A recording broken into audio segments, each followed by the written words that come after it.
I'll start this session by thanking each of the adults who have taken on the opportunity to serve as an adult mentor for a Teens as Teachers team. Your support of these teams and the individual members of the teams is really important to their individual and collective success. During this session, we're going to talk about some of the ways that you can be most effective in your role as an adult mentor. Teen teachers, we hope that you're watching this session also because it's important for you to know how the adult mentors can support you. My name is Steve McKinley, 4-H Extension Specialist with Leadership and Volunteerism, and I'm pleased to share this session with you. We'll start off by taking a look at the role description for an adult mentor. This role description is posted on the Teens as Teachers webpage. We'd encourage you to refer to this resource, to utilize this. It's something that you can adapt and revise to make it specific for your local needs. And we'd encourage the adult mentors to work with the 4-H County educator as well as with the teen teacher team members to further make these additions and revisions. Who are adult mentors? Well, there's pretty much two categories. Either they're an approved 4-H volunteer or they're a Purdue Extension staff member. And we recommend that each Teens as Teachers team have one adult mentor that they can refer to and talk with when they have questions or need some advice. What do adult mentors do? Well, a number of things. They're going to help the teen teachers to fulfill their responsibilities. They're going to work with those teams, work with the team members. They're going to help them identify some locations or some groups to deliver the presentations. They're going to offer advice and encouragement throughout this process, be able to answer questions. They may need to give some motivation once in a while as needed, but they're also going to help the teens monitor their progress toward the goals that they have set as a team, probably at the beginning of the year. How are they going along the way to make those goals accomplished? Now, most of our teen teachers are going to teach somewhere between 30 and 40 hours on an annual basis. We ask that they do at least 6 to 10, but we all know that our teens that are participating in this program are overachievers, and that's a good thing. So they're probably going to be averaging about 30 to 40 hours. So we know that that's something that's going to take some time. We appreciate that, again, for what you as the adult mentors are doing.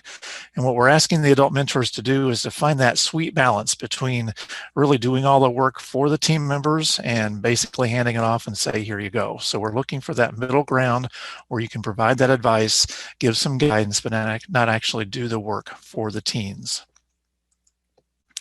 How do you measure success? Well, I think that as a teen teacher team is fulfilling their role and their responsibilities really with minimal support or input from the mentor, then you know you have been successful in your role in helping those teen teachers to move forward. Time commitment, the initial training that you're participating in now is part of that. We know that the 2021 training is different than our normal trainings. Normally we have an in-person training from Friday evening through Sunday morning. This time we're doing a series of sessions throughout the Tuesdays in February, followed up with the content session at the end of the month. As you're working with your teams and as they're developing their presentations, you can plan on about 2 to 3 hours of preparation time for each 1 hour of presentation time. So they're going to do some prep ahead of time, get those things ready to go, do some rehearsal, and then they'll be able to deliver their presentations. As we mentioned at the last slide, each teen teacher is annually going to teach about 6 to 10 hours. That's what we ask them to do. They're going to typically do that in groups of 2 to 3. We don't want them out there having to teach on their own, but have that support of a fellow team member. But what we've found over the years is that most of those teens are going to average 30 to 40 hours of teaching on an annual basis. Now, the presentations can occur throughout the year, really at any time, whenever there's a group that's interested in those. And this is something that we are asking an annual commitment from our mentors. The responsibilities of an adult mentor, again, to support those teens, helping them to find the locations for the presentations, encourage and provide feedback, guide, but not direct. Maintaining close communications with your team members, whatever that method is going to be that's going to work best for you and the team members. make sure that you're in connection with them. Know that they can contact you when they have questions. Help them to report their accomplishments. We know that there's lots of great things that happen with the teen teacher teams. We'd like to know what those are. You would like to know that as well as a mentor, so help them find ways that they can let you know each time they give a presentation. Report back to you. You can keep that in a collection somewhere. About every 6 months, we'll ask you to share with us what your teams have done. And that allows us to have some statewide impact that we can share as well, to talk about the wonderful things that teen teachers are doing across the state of Indiana. We also would encourage you to help the teen reflect on what they've done. I think many of us will attest to the fact that we get through a program, we know it's gone really well, or didn't feel maybe it went as well, but move right on to the next one without really spending some time with reflection. So thinking about, what did we do well? What were some things that really went well for us? What might be we might like to do a little bit different in the future? And that's going to allow us to continue to improve and make the best better, as our 4-H motto says. We've mentioned this a couple of times as well, but this is a youth-driven effort. This is a little bit of a visual representation of that. We're talking here about a youth-adult partnership continuum, from adult-centered leadership on the far left side of the photo all the way to youth-centered leadership. And as we talk about teens as teachers teams and the adult mentor roles with those teams, we're looking to stay at least in the middle and then moving towards the right. So we want that youth-adult partnership where there's equal opportunity for them to have input with the youth and adults. And as you get those teams moving forward, you're wanting to give more and more of those responsibilities to those young people so that it ends up being a youth-centered leadership. And we recognize that as members come and go and have different levels of experience, that continuum is going to switch back and forth a little bit, but we would encourage you to always keep it on that right side where we're moving towards that youth-centered leadership. What qualifications do you need to be an adult mentor? Well, if you're a volunteer, you need to be an approved volunteer through our Purdue Extension system and our Extension volunteer application and screening process. Or if you're a staff member, you have to meet the qualifications there. You need to have a desire to work with young people and to see them, help them succeed. Effective communication and interpersonal skills are really important. Organization and flexibility is incredibly important, as well as the teams go through transitions, as they think about different ways that they can present. That organization and flexibility is key. Having some basic knowledge of computer skills also can be very helpful. There is some training and resources that are available. The training you're going through now is part of that.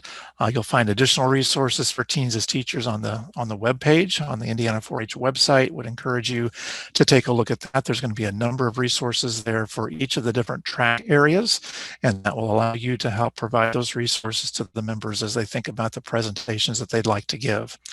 The 4-H volunteer web page is also another good source of information for you. A number of different resources on subject matters, all different varieties of subject matters that we offer in 4-H. That can be useful to your teen teachers as they go out and deliver presentations. There is a 4-H mentor manual that allows you to better understand the philosophy, the positive youth development opportunities that we have through the 4-H program, and gives you some step-by-step things that you can do as a volunteer and as an adult mentor to help this be a really positive experience for the students.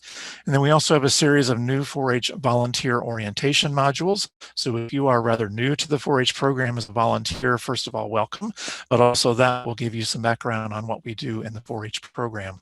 And always the 4-H extension educator in your county can provide you with some additional resources and training as needed. The best part. What are the benefits of serving as an adult mentor? I think there are several. And the first is that you get to work with an amazing group of young people. These individuals are ones that are really interested in serving. They're all doing this as a volunteer as well, so you know that they're interested.